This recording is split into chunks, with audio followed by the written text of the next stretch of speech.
오늘 우리는 우리를 지극히 사랑하시는 하나님의 그 큰 사랑에 대해서 함께 나누어 보려고 합니다. 여러분, 하나님의 사랑이 얼마나 넓고 깊은지 우리의 언어로 설명할 수 있을까요? 사실 사람의 언어로 하나님의 그 사랑의 깊이를 표현하는 것 쉽지 않을 것 같습니다.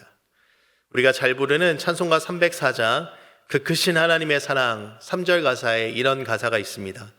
하늘을 두루마리 삼고 바다를 먹물 삼아도 한없는 하나님의 사랑 다 기록할 수 없겠네.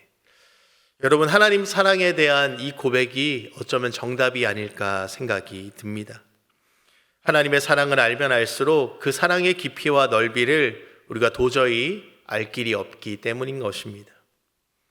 하나님은 사랑 그 자체이시기 때문입니다. 그리고 그 사랑이 누구를 통해 가장 확실하게 드러났습니까? 바로 우리 예수님이십니다. 하나뿐인 자기의 아들 독생자, 그 아들 예수 그리스도까지 아끼지 않고 오늘 저와 여러분을 위해서 내어주셨습니다. 이것이 바로 우리가 받은 진짜 사랑의 실체인 것입니다. 하나님의 사랑은 잠시 잠깐 타올랐다가 여러분 사라지는 것이 아닙니다. 하나님의 사랑은 뜨거웠다가 금방 식어지는 것이 아닙니다. 우리 인간의 사랑은 그럴 수 있습니다.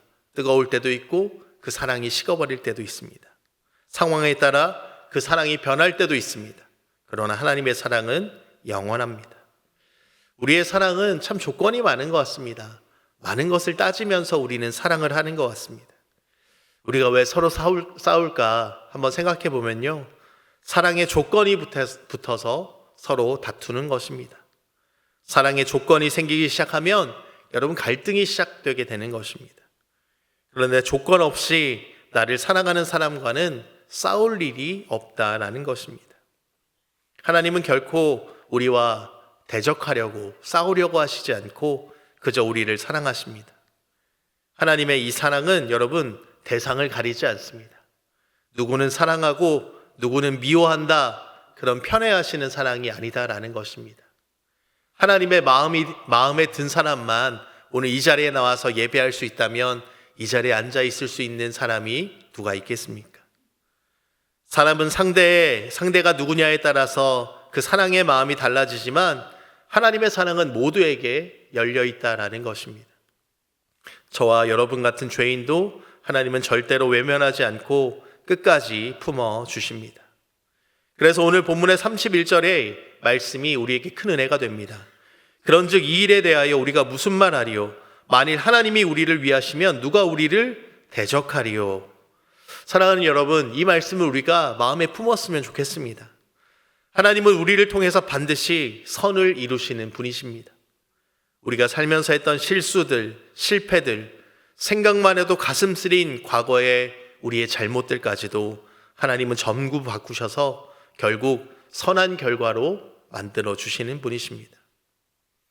오늘 이 시간, 그래서 우리는 우리를 사랑하시는 이 하나님의 은혜를 다시 한번 깊이 깨닫고 그 은혜에 진심으로 반응하며 나아갔으면 좋겠습니다.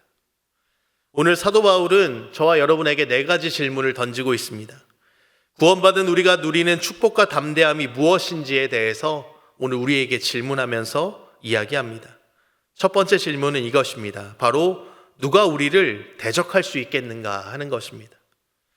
만약에 여러분 하나님이 우리 편이 되어 주신다면 대체 누가 우리를 가로막고 우리를 괴롭힐 수 있겠는가 하는 질문입니다. 여러분, 하나님보다 더 강한 존재가 있을까요? 생각나는 것들이 있을까요, 여러분? 하나님보다 높은 분이 있을까요? 아닙니다. 예수님께서도 마태복음 28장에서 제자들에게 마지막 명령을 주실 때 이렇게 말씀하셨습니다. 하늘과 땅의 모든 권세를 주셨으니 볼지어다 내가 세상 끝날까지 너희와 항상 함께 있으리라 말씀하십니다.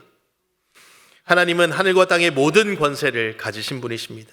우주를 만드시고 자연의 법칙을 세우시고 우리를 직접 빚으신 창조주 하나님이십니다. 세상 사람들은 나라에서 주는 상 하나만 받아도 가문의 영광이라고 생각하고 액자에 잘 넣어서 가장 잘 보이는 데다 보관합니다. 그런데 저는 구원받은 오늘 저와 여러분이 세상에 상 받은 사람보다 훨씬 더 큰 감격과 자랑하며 살아야 된다라고 생각이 됩니다. 우리는 세상 그 무엇과도 비교할 수 없는 놀라운 은혜와 축복을 받은 사람들이기 때문입니다. 이 땅의 그 어떤 힘도 하나님과 맞서 싸울 수는 없습니다. 나를 만드신 그 하나님께서, 나의 아버지 되시는 하나님께서 지금도 살아서 역사하시고 오늘 저와 여러분의 든든한 버팀목이 되어 주십니다. 그 위대하신 하나님께서 저와 여러분을 위하고 계신다라고 이렇게 말씀하시는데, 여러분, 우리가 무엇을 두려워하겠습니까? 하나님이 우리와 함께 하신다라는 말씀을 성경에서 보면 하나님이 우리를 대신해서 싸워주신다라는 의미도 담겨져 있습니다. 출애굽기의 말씀을 보면 하나님이 우리를 위해서 대신 싸우신다라고 말씀하십니다. 원수의 손에서 우리를 보호하시고 우리가 길을 잃었을 때에는 바른 길로 우리를 인도해 주시는 분이십니다. 우리를 사랑하시기에 오늘 저와 여러분을 택하여 주셨고, 내가 너를 잘 안다, 내가 너를 사랑한다, 그렇게 우리를 부르시고 우리를 의롭다고 인정해 주시고 결국 우리의 인생을 가장 빛나는 자리에 두었습니다. 그러니 여러분, 오늘 우리가 세상을 살아가면서 시시하고 보잘것없는 문제들 때문에 오늘 저와 여러분의 시간을 낭비하지 않았으면 좋겠습니다.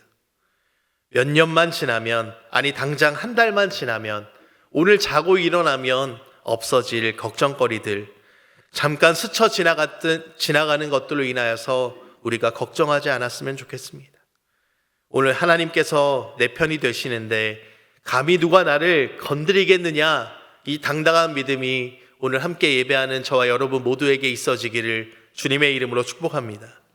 두 번째 질문은 32절입니다. 자기 아들을 아끼지 아니하시고 우리 모든 사람을 위하여 내주시니가 어찌 그 아들과 함께 모든 것을 우리에게 주시지 아니하겠느냐, 이렇게 말씀하십니다. 하나님은 우리를 지키시고 위로하시는 분일 뿐만 아니라 우리를 위해서 자신의 아들까지 내어주셨습니다. 우리가 치러야 할 그 무거운 죄의 값을 아들에게 대신 치르게 하신 바로 사랑의 하나님이십니다. 여러분, 혹시 여러분의 자녀나 혹시 여러분의 조카가 아파서 고생하는 거 본 적 있으십니까? 그 아이가, 작은 아이가 병원에 입원해서 링거를 맞고 있는 모습을 보신 적이 있으십니까?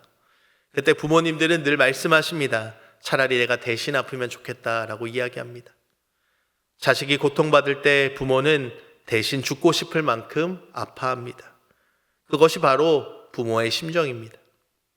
하나님께서 저와 여러분을 그렇게 사랑하셨습니다.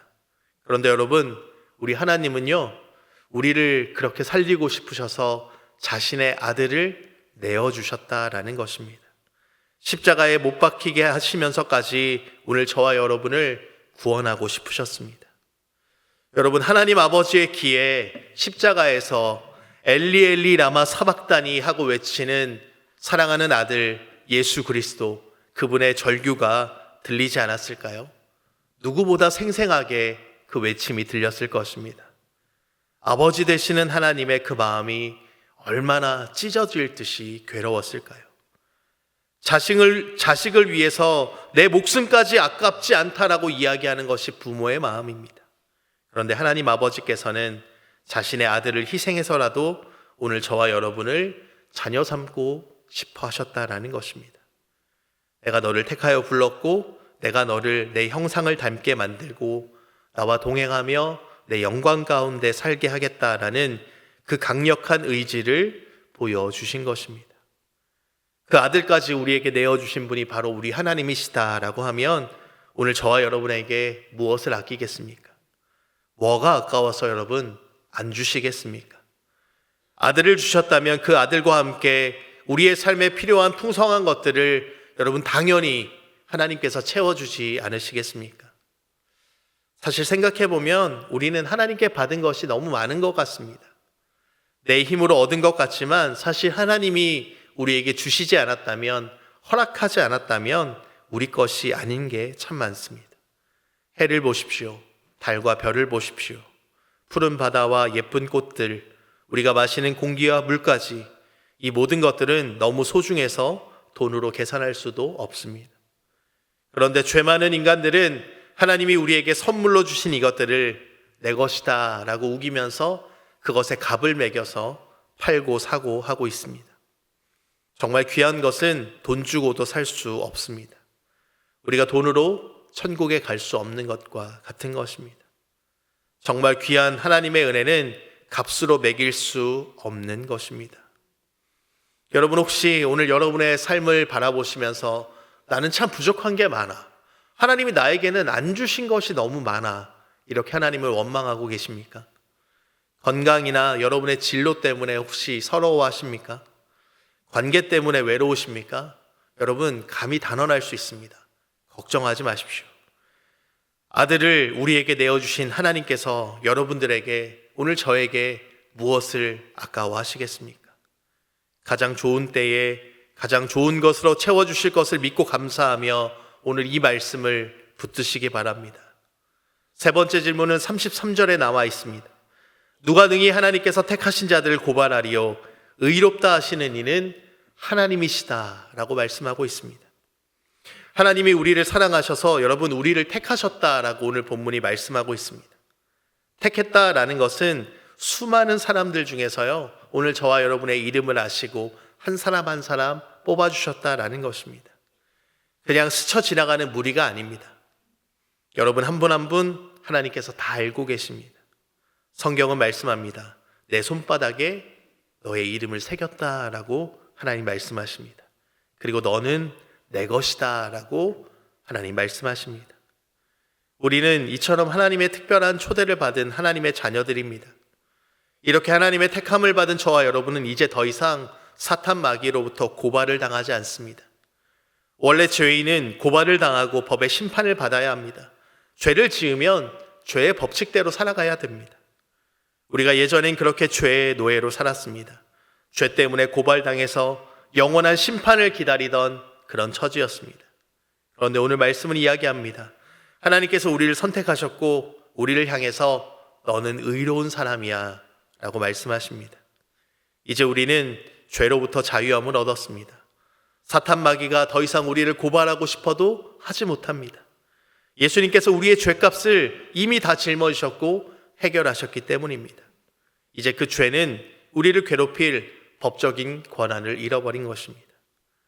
전에는 그 죄의 힘이 너무 세서 우리를 죽음의 공포로 끌고 가고 밤잠 못하게 괴롭히고 우리를 우울하게 만들고 질투와 미움 속에 갇히게 했지만 이제는 아니다라는 것입니다. 예수님이 오셔서 우리가 져야 할 무거운 짐을 다 지고 가셨습니다. 이것이 바로 우리가 의롭게 되었다라는 놀라운 축복의 의미인 것입니다. 마지막 질문은 34절에 나옵니다. 누가 정죄하리요? 죽으실 뿐 아니라 다시 살아나신 이는 그리스도 예수시니 그는 하나님 우편에 계신 자요 우리를 위하여 간구하시는 자신이라. 이렇게 말씀하고 있습니다. 죄의 대가는 죽음입니다. 원래 우리는 죄로 인해 사형 선고를 받았습니다. 하지만 예수님께서 우리를 대신해서 십자가에 죽으심으로 우리는 더 이상 너 죄인이지 하는 그 손가락질을 받지 않아도 되는 것입니다. 더 이상 사탄 마귀로부터 정죄함을 받을 이유가 없다라는 것입니다. 로마서 8장 1절은 이렇게 선포합니다. 그러므로 이제 그리스도 예수 안에 있는 자에게는 결코 정죄함이 없다라고 단언하고 있다라는 것입니다. 오늘 우리가 왜 정죄를 받지 않은지 오늘 34절의 말씀이 우리에게 그 근거를 제시하는 것입니다. 그것은 예수 그리스도의 죽음 때문인 것입니다. 또 한 가지는 우리 주님께서 죽으시고 다시 살아나셨기 때문입니다. 예수님의 부활은 우리에게 심판이 아니라 새로운 생명을 주는 것입니다. 사망에서 생명으로 소속을 옮겨주신 것, 이것이 바로 구원인 것입니다. 또 하나는 주님이 지금도 저와 여러분을 위해서 기도하고 계시기 때문입니다. 예수님은 지금 하나님 우편에 앉아 계십니다. 여러분 거기서 우리 주님이 뭘 하고 계실까요? 바로 저와 여러분을 위해 간절히 기도하고 계시는 줄로 믿습니다. 성령님도 마찬가지입니다. 로마서 8장 26절의 말씀에 성령도 우리의 연약함을 도우시나니 오직 성령이 말할 수 없는 탄식으로 우리를 위하여 친히 간구하시느니라 라고 말씀하고 있습니다.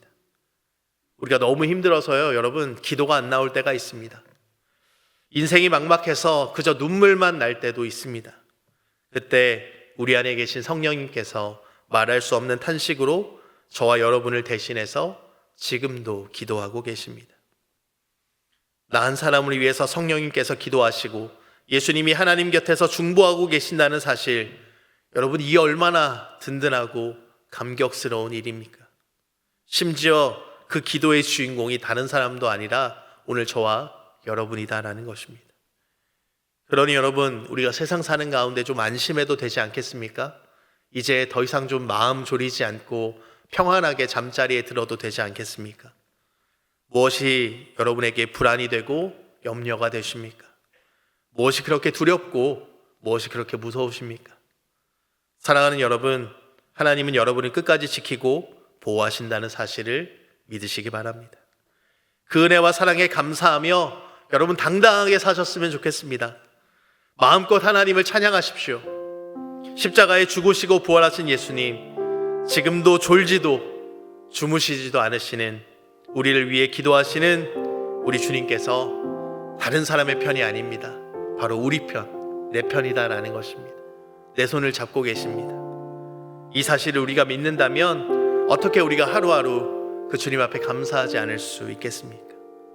이러한 믿음이 우리에게 있을 때 우리의 삶에 감사와 기쁨이 넘치게 될 줄로 믿습니다.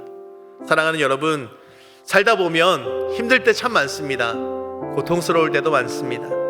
오해를 받아서 억울할 때도 엄청 많습니다. 그럴 때 여러분, 오늘 이 말씀을 붙잡으십시오. 이 말씀이 여러분의 삶의 능력이 될 줄로 믿습니다. 하나님께 더 가까이 나아가십시오. 하나님의 사랑을 기억하며 세상 속에서도 나와 함께 하시는 분이 천지를 지으신 하나님이시다 라고 선포하며 당당하게 세상 가운데 발걸음을 내디디시기 바랍니다. 오늘 그렇게 하나님의 자녀로 당당함을 잊지 않고 주님과 함께 동행하는 저와 여러분의 삶이 되기를 주님의 이름으로 축복합니다.